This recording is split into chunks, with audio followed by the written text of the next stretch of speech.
Quero cumprimentar todos os que estão realizando o curso. O nosso tema é como enfrentar o problema do emprego e da precariedade no trabalho no Brasil.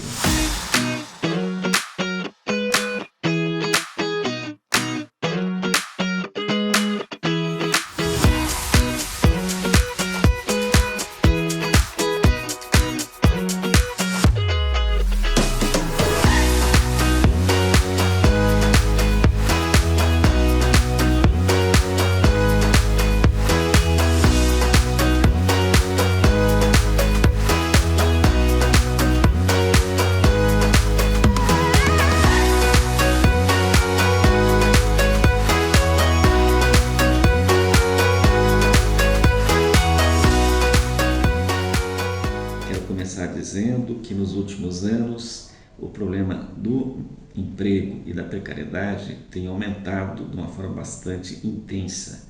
Só para a gente poder dimensionar o tamanho do problema, nós podemos dizer que, no caso brasileiro, existem 70 milhões de pessoas que dependem do emprego melhor, ou que estão buscando uma ocupação mais decente, mais digna.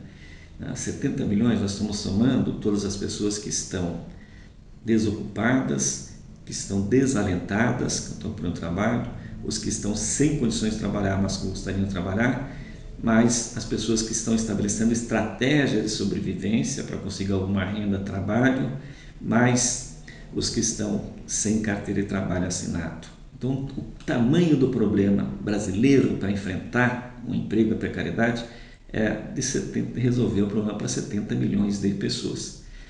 Isso é mais grave ainda para a juventude.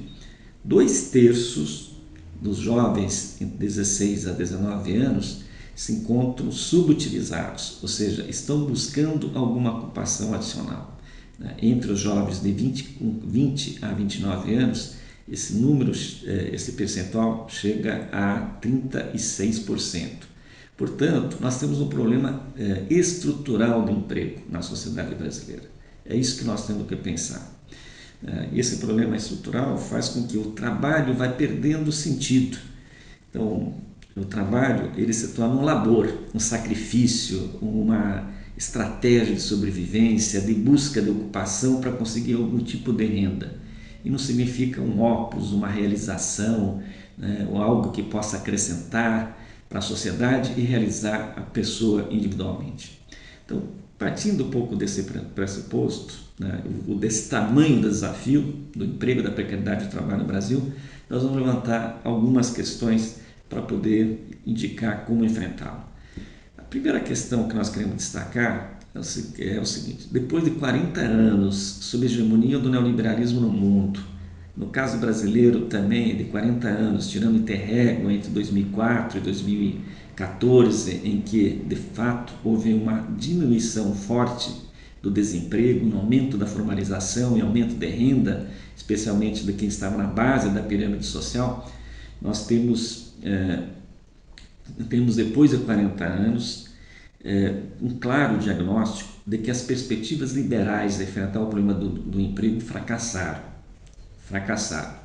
Não só elas fracassaram porque não entregaram resultados esperados, mas, além disso, nós estamos vivendo um momento de uma crise mais profunda desse modelo econômico, não só do modelo econômico, da forma da produção de bens e serviços, que se expressa também na crise mental, que se expressa na crise social, que se expressa na forma como a tecnologia é incorporada no sentido de servir o conjunto da sociedade, que se expressa também na mudança do perfil demográfico, a população está envelhecendo, a questão dos cuidados vai ter que ter uma outra dimensão na vida social. Ou seja, nós estamos partindo do pressuposto de que nós estamos vivendo só uma crise econômica no modelo de desenvolvimento, mas estamos vivendo uma crise civilizacional. Uma crise civilizacional em que deixa claro que o neoliberalismo está perdendo legitimidade. E a forma como se pensou esses últimos 40 anos de enfrentar o problema do trabalho, ela se mostrou fracassada. Qual foi a forma predominante? A ideia de que liberalizando a economia, diminuindo a intervenção do Estado, no sentido de estabelecer regras do funcionamento do mercado, mas uma intervenção do Estado no sentido de estimular a concorrência, né, e fortalecer o mercado autorregulado. A ideia que passou também por realização de reformas trabalhistas, então reduzir direitos, proteções sociais como forma de resolver o problema do emprego, todas essas teses se mostraram fracassadas nesse período aqui dos últimos anos. Então, se essas teses se mostraram fracassadas e a dimensão do problema é imenso, quais são as proposições que nós podemos fazer para enfrentar o problema do trabalho? Nesse sentido, nós começamos destacando que não dá para pensar em resolver qualquer problema social brasileiro mais consistente sem resolver o problema do trabalho. A pandemia mostrou mais do que nunca de que o trabalho continua tendo grande centralidade na vida da sociedade. Nós dependemos dos outros para poder sobreviver. Então nós temos que encarar de frente, né, esse problema para resolver muitas outras questões sociais que estão pendentes na sociedade. Não dá para pensar nenhuma solução de futuro melhor sem enfrentar o problema do trabalho. Então, nesse sentido, a primeira questão que nós queremos colocar para enfrentar o problema do trabalho, nós temos que ter clareza de que o crescimento econômico é um pressuposto, mas ele é insuficiente para resolver o tamanho do problema de emprego e da precariedade que nós temos hoje na sociedade brasileira.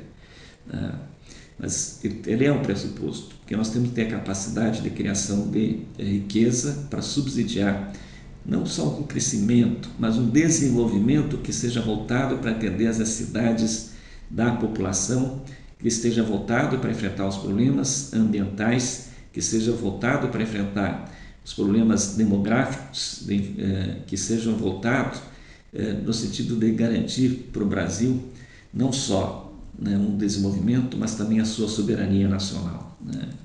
Então, nesse sentido, a primeira questão fundamental, né, junto com o crescimento, é ter um projeto de desenvolvimento nacional que seja capaz de ampliar a distribuição da renda, né, da riqueza gerada nos últimos anos, combinado com novos patamares de proteção social.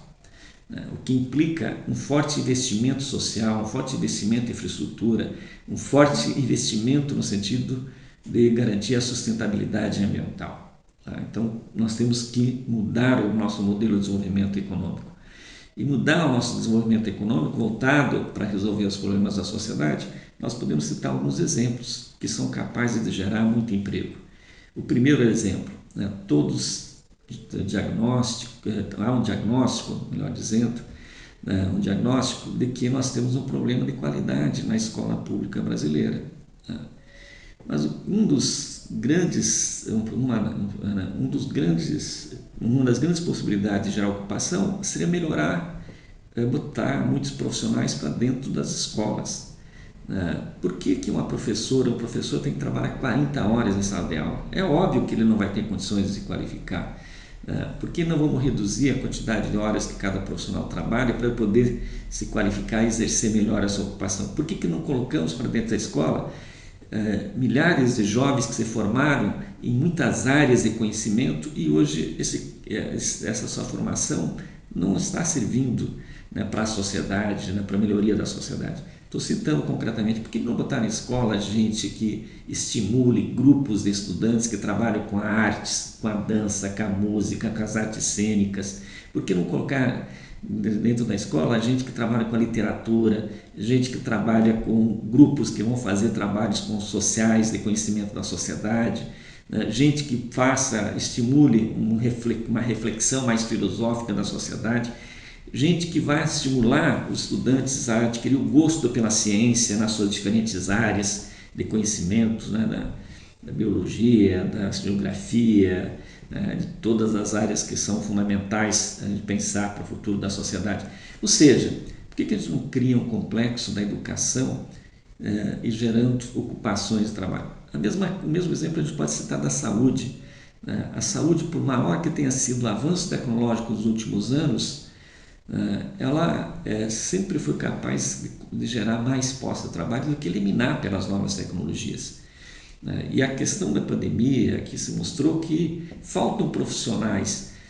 Por que não formar mais gente no campo da saúde e possibilitar que você tenha, dada a dimensão do SUS, que é o maior comprador de equipamentos e de fármacos do mundo, possibilitar um complexo industrial, né, da saúde, que encadeia a produção de fármacos, a produção de equipamentos, todos necessários para o atendimento das pessoas, com os serviços de saúde, tanto a saúde de atendimento, como a saúde preventiva, como o próprio desenvolvimento tecnológico para enfrentar as doenças que são mais comuns na sociedade brasileira, especialmente as doenças, cuidar um pouco mais da doença que atinge as pessoas mais pobres. Então isso pode ser, nesse caso da saúde, só estou citando esses dois exemplos, um potencial de geração de emprego dentro desse modelo de desenvolvimento. A mesma questão nós podemos falar sobre a questão ambiental, sobre a questão da cultura.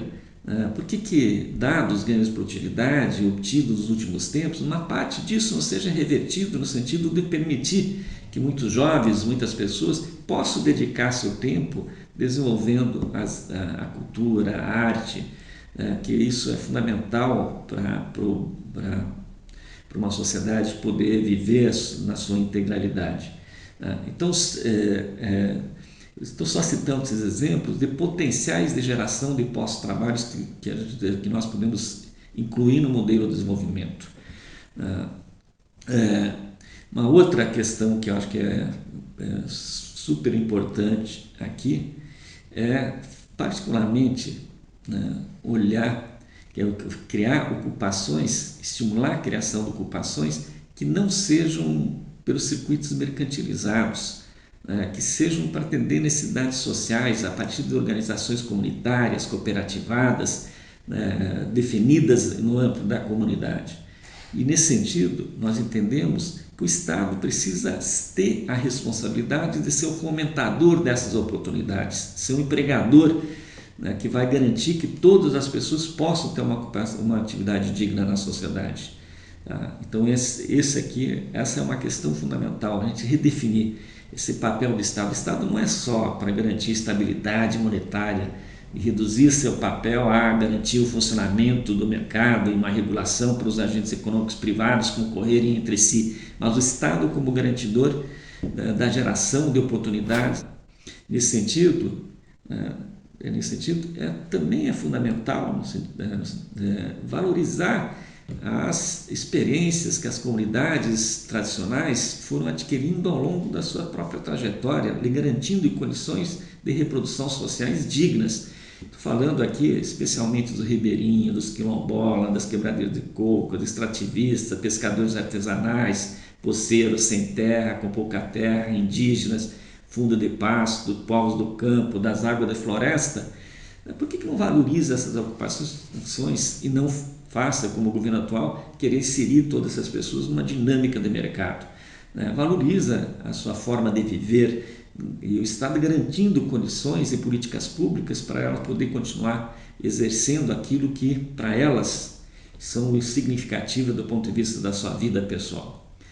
Na mesma perspectiva de criação de oportunidades de trabalho, acho que tem que ter uma preocupação importante para a juventude.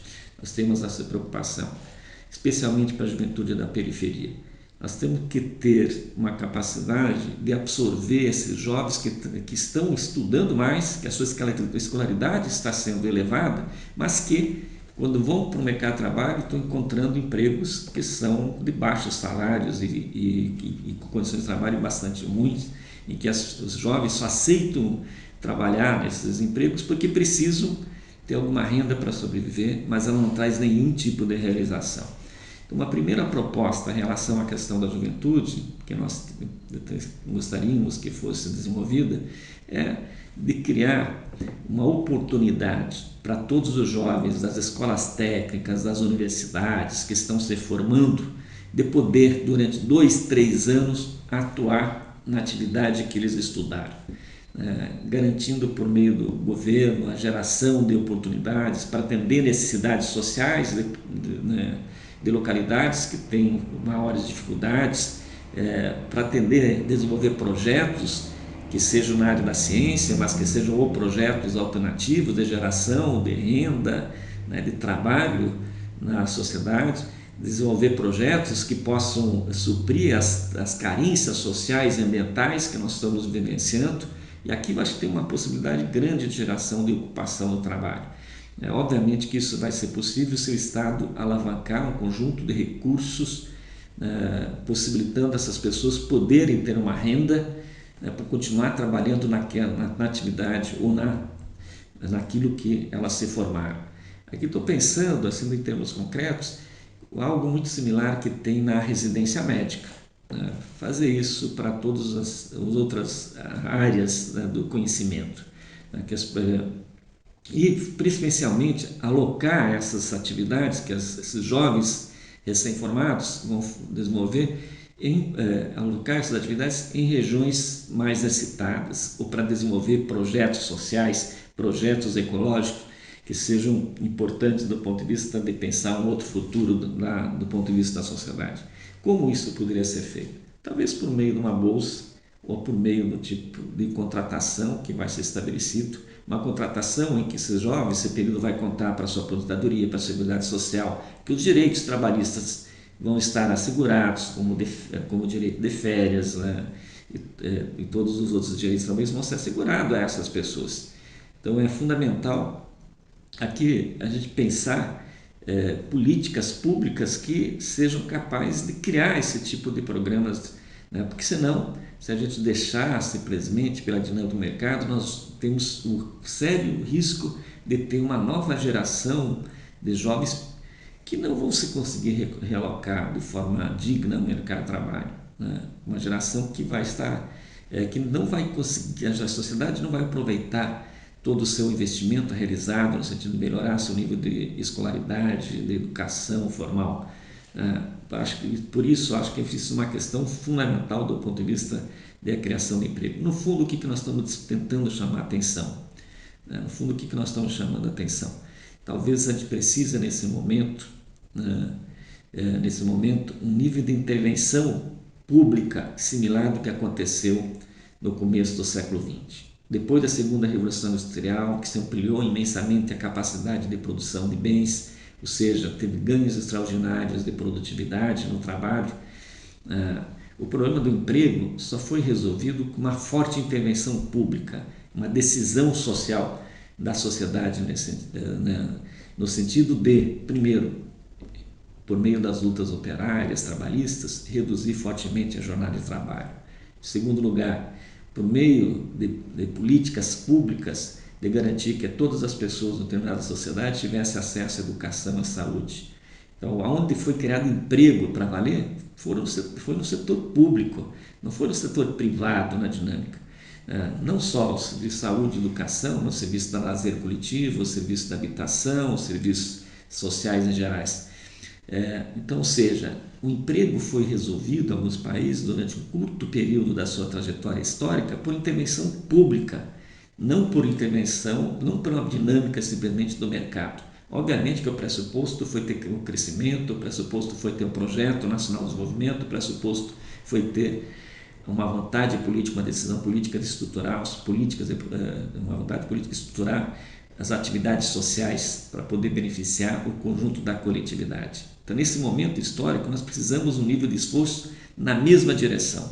Nós temos ganhos de tecnologias, ampliamos a capacidade de produção de bens e serviços, mas precisamos de uma reorientação política no sentido de fazer com que isso seja direcionado para o conjunto da coletividade e não simplesmente para uma pequena elite que está se beneficiando desse processo e que essa pequena elite que está se beneficiando se reflete na imensa desigualdade social que continua crescendo de uma forma exponencial na sociedade brasileira.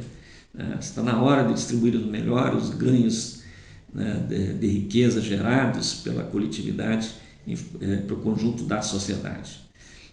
Até a gente pode fazer um parênteses para dizer o seguinte: o emprego ele não se resolve só com a dinâmica econômica, não é só resultado do progresso técnico, tecnológico na sociedade. O emprego também é uma relação social. E desse ponto de vista, do ponto de vista negativo na sociedade brasileira, nós podemos dizer o seguinte: uma sociedade tão desigual como é a brasileira, ela produziu também vamos dizer, um contingente imenso de ocupações desserviçais, né, de pessoas com baixo rendimento que prestam serviço para pessoas com maior rendimento na sociedade. Por exemplo, nós temos uma quantidade de pessoas empregadas nos serviços domésticos que é expressão do nível de desigualdade da nossa sociedade, tá? Que é a expressão do nível de desigualdade. Ou seja, eu estou só citando esse exemplo, como o exemplo anterior, de que o emprego também é resultado de decisões políticas, de relações sociais, de relações de poder existentes na sociedade. Não é só resultante da dinâmica econômica, do progresso técnico, tá?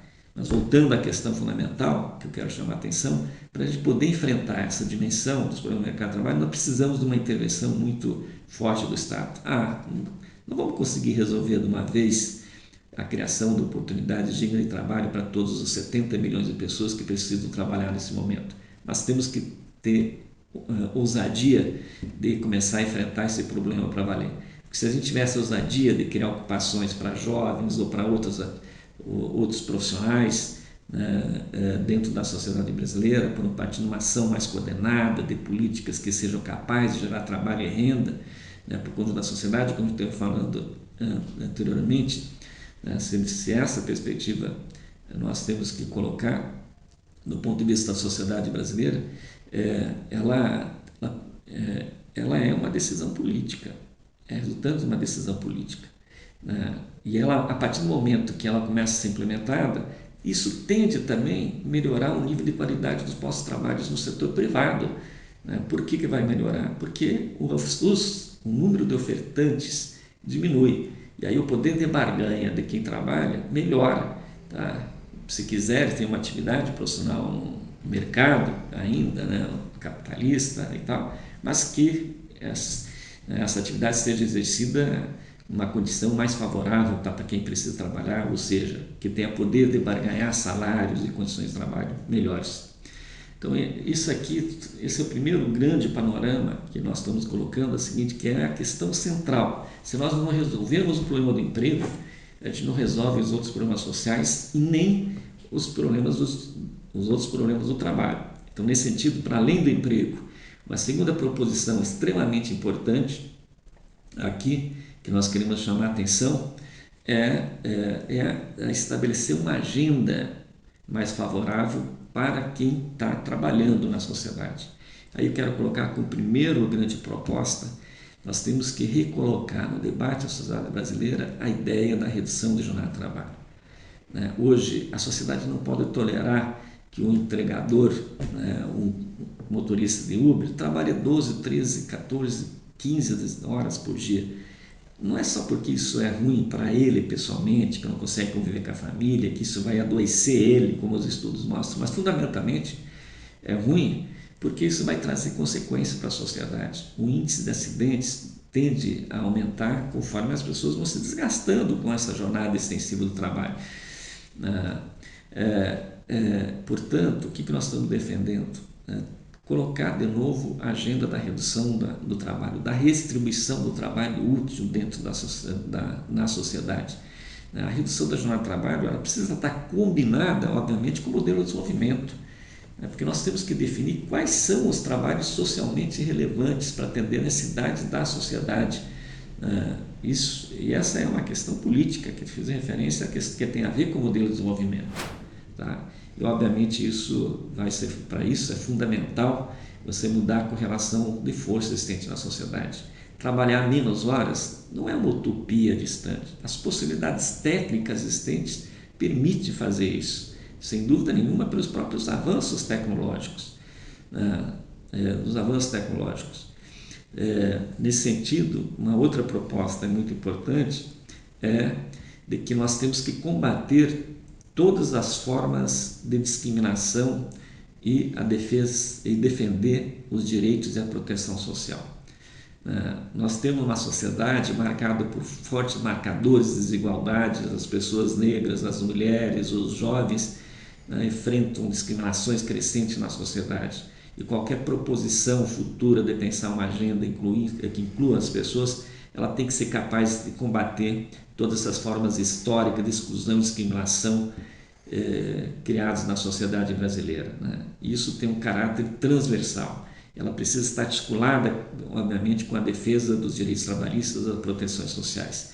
E a defesa dos direitos trabalhistas e da proteção social, na nossa perspectiva, ela tem que ser considerada como um direito de cidadania, ela ser um direito universal, ou seja, as pessoas têm que ter esses direitos assegurados independente da forma como ela está inserida no processo de produção de bens e serviços na sociedade. E esse direito de cidadania significa que você precisa ter isso assegurado para o conjunto da sociedade. Para citar um exemplo, qual foi talvez a política mais eficiente do ponto de vista social do governo Lula? Foi a política de valorização do salário mínimo. Ela tem um caráter universal. Nesse sentido, a gente tem que ter um conjunto de políticas e de proteções assegurado pelo Estado que garante às pessoas poder trabalhar, mas também a partir também lhe seja garantido os direitos trabalhistas existentes e seja garantida a proteção social, o direito de se aposentar, o direito de, quando ficar doente, poder ter um auxílio para poder se tratar, o direito, inclusive quando não tiver ocupação, de ter uma renda para poder continuar sobrevivendo e não submeter a qualquer tipo de ocupação oferecida para não ter uma lógica de concorrência predatória entre as pessoas.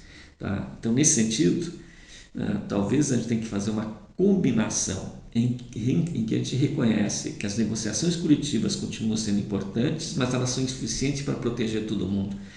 E esses direitos têm que ser assegurados do ponto de vista mais universal para o conjunto da sociedade. Alguns defendem que um dos direitos que tem que ser incluídos é na renda básica universal. Tudo bem, estamos de acordo, mas a gente tem que considerar que isso tem um certo limite, né? Porque nós temos que garantir que as pessoas possam, quem quiser na sociedade, ter a oportunidade de trabalhar naquilo que faça sentido.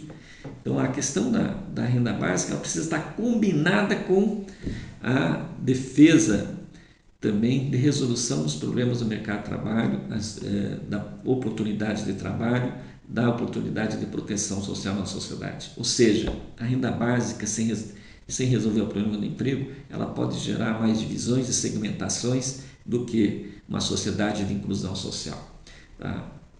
Então, essa é uma questão super importante. Uma outra questão que os estudos, inclusive nossos, mostram, para você ter um mercado de trabalho um pouco mais organizado, é fundamental ter limites ao capital em como são determinadas as condições de contratação e uso e remuneração do trabalho. Os limites significa fortalecer não só o papel do Estado na proteção dos direitos, mas também fortalecer as instituições públicas. Elas precisam atuar no sentido de que esses direitos sejam efetivados na sociedade, né? Então, a defesa das instituições públicas como um espaço de reparar os direitos sonegados, de combater as fraudes, de afirmar o direito para as pessoas é fundamental na sociedade. Não só as instituições públicas, também como é extremamente importante fortalecer as organizações dos trabalhadores, das trabalhadoras, garantir que haja representação coletivas que se contraponham a essa dinâmica do capital. Por isso, criar uma nova cultura do trabalho, de uma organização coletiva, de representação coletiva dos trabalhadores é extremamente importante. Talvez os sindicatos que existem hoje, eles têm limites para exercer essa representação dessa classe trabalhadora tão heterogênea como nós estamos assistindo hoje, mas é fundamental nós apostarmos na perspectiva de termos uma organização coletiva dos trabalhadores da sociedade para fazer com que todas essas políticas definidas anteriormente possam ser efetivadas. Então, e aqui nós temos que reverter essa lógica de criminalização dos movimentos sociais presentes na sociedade brasileira, essa lógica de desconstrução de qualquer tipo de organização coletiva que está colocada na sociedade brasileira. E temos que afirmar positivamente que não existe democracia, não existe possibilidade de construção de uma sociedade menos igual sem a existência de organizações de representação coletiva dos interesses dos trabalhadores. E pensando na representação coletiva dos trabalhadores, talvez um desafio mesmo é da gente repensar essa forma de organização coletiva. E para repensar essa forma coletiva, na nossa opinião, a primeira questão fundamental é conseguir construir uma agenda que seja capaz de conquistar os corações e mentes dessa classe trabalhadora tão heterogênea que nós estamos vivenciando hoje. Ou seja, ter uma agenda, demandas, reivindicações, bandeiras que tenham caráter universal e que coloquem as pessoas em movimento na defesa de uma outra perspectiva de organização da vida social, na defesa do modelo de desenvolvimento que distribua renda, mas que também seja capaz de criar ocupações que façam que socialmente são relevantes para o conjunto da sociedade. Uma agenda que coloca as pessoas em mobilização no sentido de dizer, é possível construir um futuro diferente, é possível construir uma ordem social diferente que nós temos hoje, e para isso, nesse sentido, para isso, acho que todas as forças que estão atuando nesse mundo do trabalho têm que fazer um esforço coletivo no sentido de construção dessa agenda, que seja capaz de mover as pessoas para uma ação de mobilização, porque a ação e a mobilização que vai garantir outras formas de organização coletiva na sociedade. Por último, para terminar, quero destacar que nós temos eleições aqui agora em 2022, uma eleição extremamente importante na sociedade brasileira, até porque nós estamos correndo o risco de ter retrocessos no âmbito do Estado Democrático de Direito, no âmbito da democracia, porque os retrocessos sociais, trabalhistas já são imensos, são enormes, os prejuízos, as desconstruções feitas são imensas, são muito grandes que foram feitas nesse período. Então a eleição é um momento extremamente importante para buscarmos pelo menos ter a oportunidade de discutir essas questões de construção de uma nova agenda em torno do trabalho. Mas a gente também tem que ter clareza que se a gente não tiver capacidade de mobilização, de ação coletiva, de formulação de algo muito mais ousado do que aquilo que vem sendo discutido na sociedade, talvez a gente não avance para resolver de fato esses imensos problemas da precariedade e da falta de oportunidade de trabalho existente na sociedade de hoje. E reafirmo, enfrentar o problema da falta de oportunidades, da precariedade do trabalho é essencial para nós resolvermos os problemas sociais e para pensar uma sociedade organizada de uma outra forma que nós vivenciamos nesses últimos anos.